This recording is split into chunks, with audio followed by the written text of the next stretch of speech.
Detention. Some things you just can't explain. You don't even try. You don't know where to start. All your sentences would jumble up like a giant knot if you opened your mouth. Any words you used would come out wrong. Jack, this is very, very serious, Mr. Tushman was saying.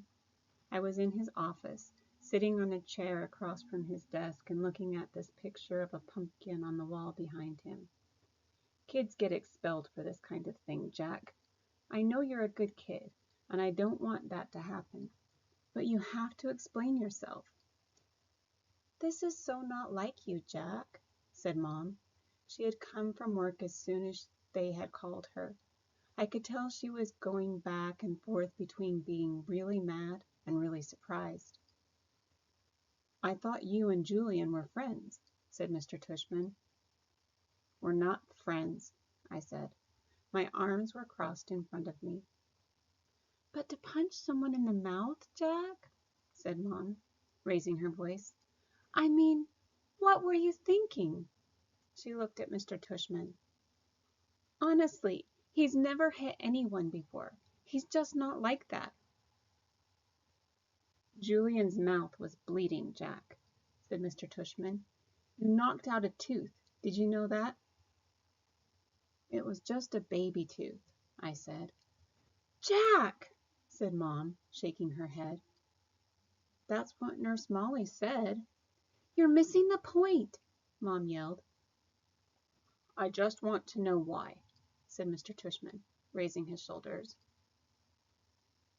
It'll just make everything worse, I sighed. Just tell me, Jack. I shrugged, but I didn't say anything. I just couldn't. If I told him that Julian had called August a freak, then he'd go to talk to Julian about it. Then Julian would tell him how I had bad-mouthed August too, and everybody would find out about it. Jack, said Mom. I started to cry. I'm sorry.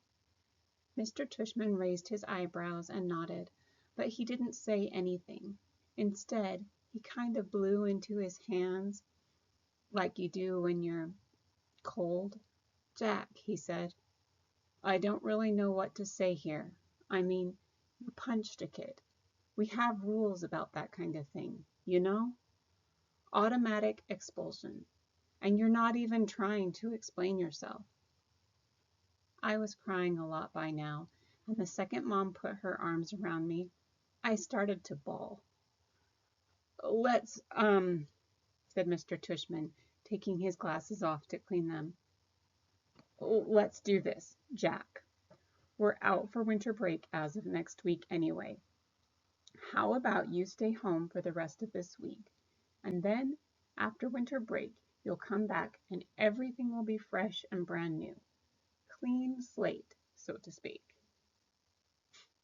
Am I being suspended? I sniffled. Well, he said, shrugging. Technically, yes, but it's only for a couple of days, and I'll tell you what. While you're at home, you take the time to think about what's happened. And if you want to write me a letter explaining what happened, and a letter to Julian apologizing, then we won't even put any of this in your permanent record, okay? You go home and talk about it with your mom and dad, and maybe in the morning you'll figure it all out a bit more. That sounds like a good plan, Mr. Tushman, said Mom, nodding. Thank you. Everything is going to be okay, said Mr. Tushman, walking over to the door, which was closed. I know you're a nice kid, Jack, and I even know that sometimes even nice kids do dumb things, right? He opened the door. Thank you for being so understanding, said Mom, shaking his hand at the door. No problem. He leaned over and told her something quietly that I couldn't hear. I know. Thank you, said Mom, nodding. So, kiddo, he said to me, putting his hands on my shoulders. Think about what you've done, okay? And have a great holiday. Happy Hanukkah, Merry Christmas, Happy Kwanzaa. I wiped my nose with my sleeve and started walking out the door. "Say thank you to Mr. Tushman," said Mom, tapping my shoulder. I stopped and turned around, but I couldn't look at him. "Thank you, Mr. Tushman," I said. "Bye, Jack," he answered. Then I walked out the door. Season's greetings. Weirdly enough, when we got back home and Mom brought in the mail, there were holiday cards from both Julian's family and August's family. Julian's holiday card was a picture of Julian wearing a tie, looking like he was about to go to the opera or something. August's holiday card was of a cute old dog wearing reindeer antlers, a red nose, and red booties. There was a cartoon bubble above the dog's head that read, "Ho, ho, ho." On the inside of the card it read, "To the Will family, peace on earth. Love, Nate, Isabel, Olivia, August, and Daisy." "Cute card, huh?" I said to Mom, who had hardly said a word to me all the way home. I think she honestly just didn't know what to say. "That must be their dog," I said. "Do you want to tell me what's going on inside your head, Jack?" She answered me seriously. "I bet you they put a picture of their dog on the card every year," I said. She took the card from my hands and looked at the picture carefully. Then she raised her eyebrows and her shoulders and gave me back the card. "We're very lucky, Jack. There's so much we take for granted." "I know," I said. I knew what she was talking about without her having to say it. I heard that Julian's mom actually photoshopped August's face out of the class picture when she got it. She gave a copy to a couple of the other moms. "That's just awful," said Mom. "People are just, they're not always so great." "I know." "Is that why you hit Julian?" "No." And then I told her why I punched Julian. And I told her that August was my ex-friend now. And I told her about Halloween. Letters, emails, Facebook, texts. December 18th. Dear Mr. Tushman, I am very, very sorry for punching Julian. It was very, very wrong for me to do that. I am writing a letter to him to tell him that too. If it's okay, I would really rather not tell you why I did what I did because it doesn't really make it right anyway. Also, I would rather not make Julian get in trouble for having said something he should not have said. Very sincerely, Jack Will. December 18th. Dear Julian, I am very, very, very sorry for hitting you. It was wrong of me. I hope you are okay. I hope your grown-up tooth grows in fast. Mine always do. Sincerely, Jack Will. December 26th. Dear Jack, thank you so much for your letter. One thing I've learned after being a middle school director for 20 years, there are almost always more than two sides to every story. Although I don't know the details, I have an inkling about what may have sparked the confrontation with Julian. While nothing justifies striking another student, ever, I also know good friends are sometimes worth defending. This has been a tough year for a lot of students, as the first year of middle school usually is. Keep up the good work, and keep being the fine boy we all know you are. All the best, Lawrence Tushman, Middle School Director. To L. Tushman at beecherschool.edu. CC John Will at phillipsacademy.edu. Amanda Will at copperbeach.org. From Melissa Albans at ourmail.com. Subject, Jack Will. Dear Mr. Tushman, I spoke with Amanda and John Will yesterday, and they expressed their regret at Jack's having punched our son, Julian, in the mouth.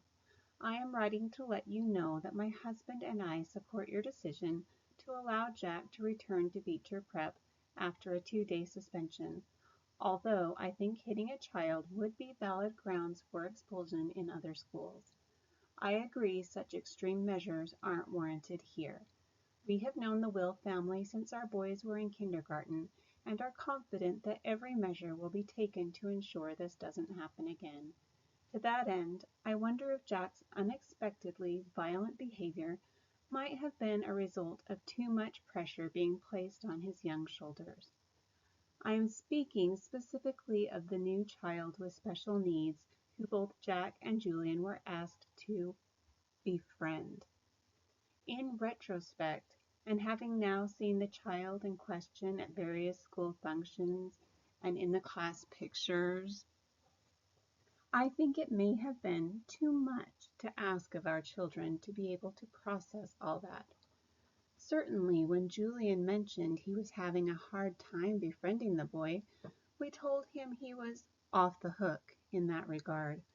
We think the transition to middle school is hard enough without having to place greater burdens or hardships on these young, impressionable minds. I should also mention that as a member of the school board, I was a little disturbed that more consideration was not given during this child's application process to the fact that Beecher Prep is not an inclusion school. There are many parents, myself included, who question the decision to let this child into our school at all. At the very least, I am somewhat troubled that this child was not held to the same stringent application standards, i.e., interview, that the rest of the incoming middle school students were. Best, Melissa Perper Albans. Dear Mrs. Albans, thanks for your email outlining your concerns. Were I not convinced that Jack Will is extremely sorry for his actions, and were I not confident that he would not repeat those actions, rest assured that I would not be allowing him back to Beecher Prep. As for your other concerns regarding our new student, August, please note that he does not have special needs. He is neither disabled, handicapped, nor developmentally delayed in any way, so there was no reason to assume anyone would take issue with his admittance to Beecher Prep, whether it is an inclusion school or not. In terms of the application process, the admissions director and I both felt it within our right to hold the interview off-site at August's home for reasons that are obvious. We felt that this slight break in protocol was warranted, but in no way prejudicial, in one way or another, to the application review. August is an extremely good student and has secured the friendship of some truly exceptional young people, including Jack Will. At the beginning of the school year, when I enlisted certain children to be a welcoming committee to August, I did so as a way of easing his transition into a school environment. I did not think asking these children to be especially kind to a new student would place any extra burdens or hardships on them. In fact, I thought it would teach them a thing or two about empathy and friendship and loyalty. As it turns out, Jack Will didn't need to learn any of these virtues. He already had them in abundance. Thank you again for being in touch. Sincerely, Lawrence Tushman.